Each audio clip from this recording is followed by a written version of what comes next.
guys, my mattress is in the middle of the living room because I'm redoing my room, so I don't know, I thought I'd film here anyways in my cute little environment. So I'm just here for a couple days, but that is not the point of this video. I just thought I would explain to you why my mattress is in the middle of the living room. But today I'm going to do a book review on Bitter End by Jennifer Brown. And you guys who have watched my videos before know I love Jennifer Brown's book, The Hate List.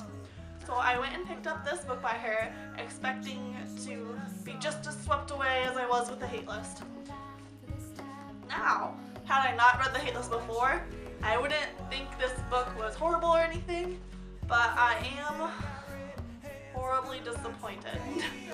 I still love Jennifer Brown. I think she's a good person. I think she writes about things that need to be talked about. I go in knowing that it's about an abusive relationship. I feel like had I not known it was about an abusive relationship, I would have liked Cole, the abusive boyfriend, at the beginning because he was kind of sweet and nice at the beginning. But I knew it was going to turn ugly, so I was skeptical from the start. We begin dating, and she has two best friends, one of them being a boy named Zach.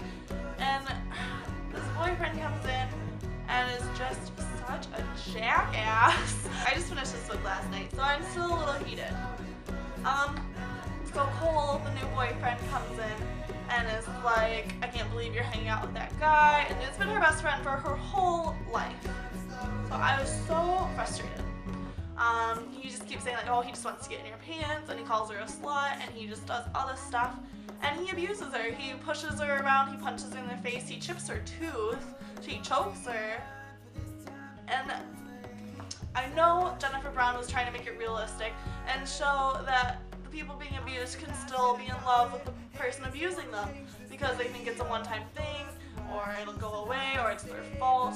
So I understand what Jennifer Brown was kind of trying to do, but as I was reading it, I was like, Alex, what are you doing? And I got so mad. I threw the book a couple times because he pushes her around and he punches her in the face, and she's like struggling for breath, and he's calling her a slut and all this stuff, and I'm just like, leave. Don't talk to this guy anymore. This is a horrible, horrible person. And you know, of course, Alex can't hear me.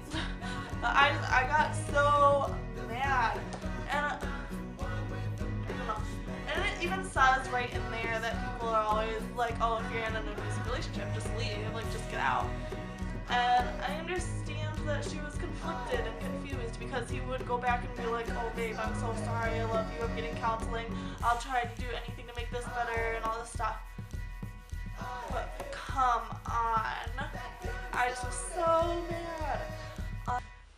But I'm just really mad at this book. Not because it's poorly written. Jennifer Brown's a great writer.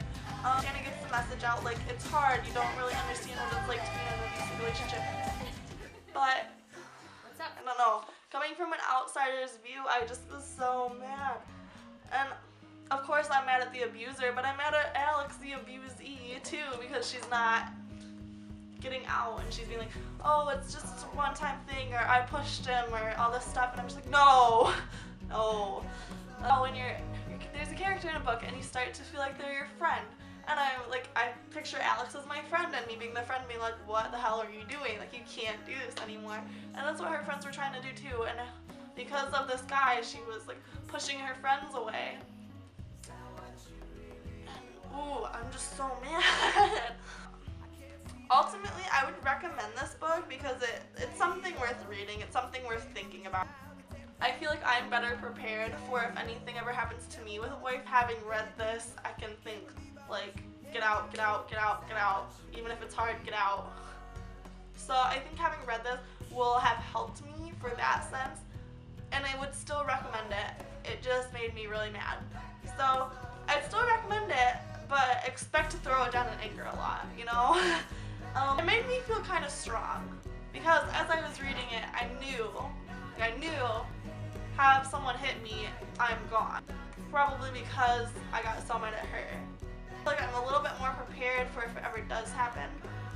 And Jennifer Brown knows what she's talking about. It says in the back that, or not in the back, but in the end, it talks about how she took a course in women's psychology about domestic violence, and she went through what the mind goes through and what the heart goes through and everything. So she knows what she's talking about, which is good. Also, and it has phone numbers for domestic violence abuse or helplines and everything. So I thought that was really nice that she put that in there, because if someone was reading through this because they were going through the same kind of situation, then they have that helpful line at the end, which I thought was really nice and a good idea to put at the end. Anyways, that's my review of The Better End. Like I said, I recommend it, but I'm really mad at it too. I still plan on reading any Jennifer Brown books that come out. I don't hate her or anything, I just got really mad. So that's my review. Thanks for watching, you guys. Bye.